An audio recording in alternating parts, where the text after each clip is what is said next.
Zdravo svima, ja sam Milan iz Catalysta i moj posao je da pomognem neprofitnim organizacijama u primjeni softvera za upravljanje zajednicom. I ne samo time, već i nekim drugim stvarima koji se tiču tehnologije. Danas ću vam pokazati na koji način vi i vaša organizacija možete iskoristiti donacije i popuste koje vam obezbeđuje TechSoup. TechSoup je globalna inicijativa koja omogućava neprofitnim organizacijama da uz pomoć donacija ili uz određene popuste dođu do licenciranih softvera i tehnoloških alata.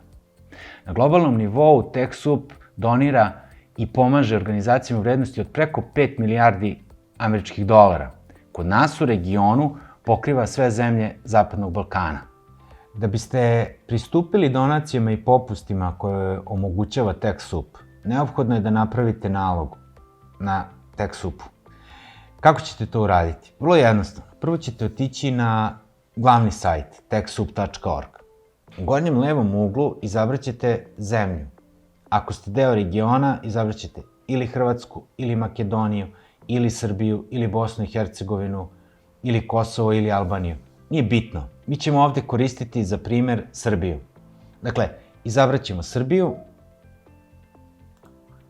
i kada smo izabrali, odmah će nas prevesti na sajt TechSoup Srbija.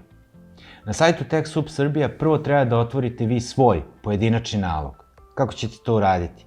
Tako što ćete kliknuti na registruj se u desnom delu stranice. Kada kliknete na registrujte se, imat ćete da popunite određene podatke.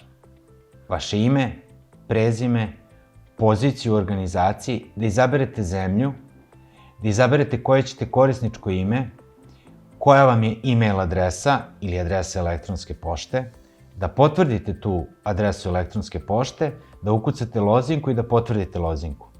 Nakon što ste sve to popunili, onda ćete štiklirati politiku privatnosti i štiklirat ćete captchu da niste robot.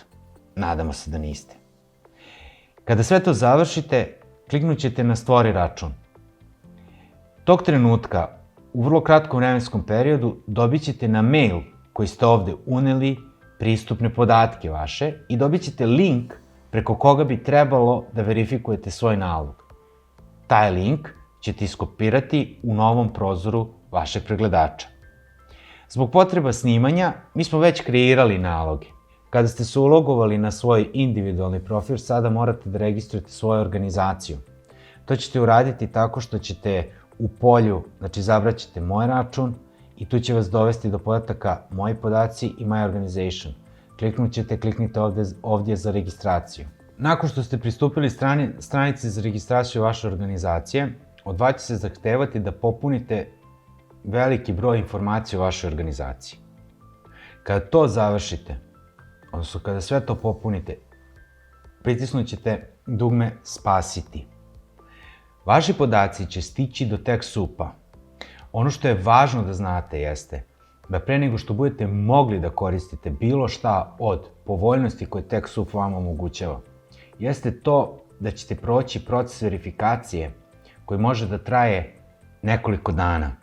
Za sve to vreme bit ćete u komunikaciji sa divnim ljudima iz TechSoupa. Kada verifikujete vašu organizaciju, onda tek možete pristupiti nabavci licenciranog, doniranog ili softvera sa popustom. Dakle, kada je verifikovana vaša organizacija, vaš bi profil trebao negde ovako slično da izgleda. Kako ćete pristupiti kupovini određenog proizvoda ili nabavci određenog proizvoda? Otići ćete na katalog softvera i mi ćemo iskoristiti Microsoftov softver.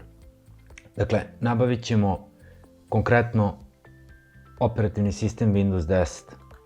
Kada kliknete na Microsoft Product kategoriju, otići ćete na Microsoft Windows Operating System Get Genuine Full PC. Kada izaberete taj proizvod, dobit ćete ovo, odnosno da li želite da ubacite u svoju korpu operativni sistem. Kao što vidite, administracijska naknada za taj sistem je 9,54 evra. Kada kliknete dodaju korpu i kada odete u vašu korpu, vidjet ćete da ste naručili, odnosno niste još, nego da se u vašoj korpi nalazi jedan operativni sistem. Ukoliko imate 2 ili više računara, ovde možete da unesete broj koliko vam je potrebno. Kada ste sve to uneli, slobodno kliknite pošaljite zahtev. Nakon toga, na vaš e-mail će vam stići predračun sa iznosom koji treba da uplatite. Kada izvršite uplatu iznosa i kada novac legne na račun TechSoup-a, dobit ćete pristupne kodove za registraciju i validaciju ovoga proizvoda. Da rezimiramo, važno je da napravite nalog i da uradite verifikaciju vaše organizacije. Kada ste to završili, kao što ste videli, proces nabavke softvera ili donacije softvera je vrlo jednostavan. Izaberete softver, stavite ga u korpu, izaberete količinu licenci koliko vam je potrebno, potvrdite kupovinu, na mail vam stiže predračun i kada uplatite novac od TechSoup-a dobijate kodove za pristup softveru i za upotrebu softvera. Za više tutoriala upotrebe tehnologije u neprofitnom sektoru zapratite Catalyst Balkans na društvenim mrežama. Hvala vam!